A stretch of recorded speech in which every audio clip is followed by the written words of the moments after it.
Passive voice ഏത് കോണ്ടെക്സ്റ്റിലാണ് use ചെയ്യുന്നതെന്ന് നിങ്ങൾക്കറിയാമോ? നമുക്കൊരു എക്സാമ്പിൾ നോക്കാം. She wrote a letter. Active voice ആണ്. ഡൂവർ, അതായത് ഷീ സബ്ജക്റ്റിനാണ് importance. She wrote a letter.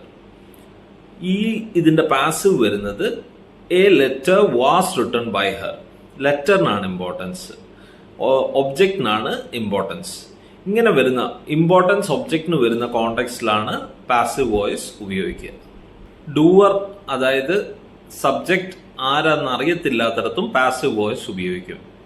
My purse was stolen. ആരാന്ന് അറിയത്തില്ല, സംബഡി സ്റ്റോൾ മൈ പേഴ്സ് ആണ് അതിന്റെ ആക്റ്റീവ് വോയിസ്. എൻ്റെ പാസീവ് വോയിസ് ആണ് മൈ പേഴ്സ് വാസ് സ്റ്റോളൺ. അതുപോലെ തന്നെ ഡൂവർ ഒബ്വിയസ് ആയിട്ടുള്ള ഒരാളാണെങ്കിൽ, അതായത് എല്ലാവർക്കും അറിയാവുന്ന കോണ്ടെക്സ്റ്റിലാണെങ്കിൽ, ഡൂവർ ആരാന്ന് അറിയാവുന്ന കോണ്ടെക്സ്റ്റിലാണെങ്കിലും പാസീവ് വോയിസ് ഉപയോഗിക്കും. He was arrested. The police arrested him എന്നാണ്, പോലീസ് എന്നുള്ളത് അണ്ടർസ്റ്റുഡ് ആയതുകൊണ്ട് ഹി വാസ് അറസ്റ്റഡ്. ഇങ്ങനത്തെ കോണ്ടെക്സ്റ്റിലും പാസീവ് വോയിസ് ഉപയോഗിക്കും.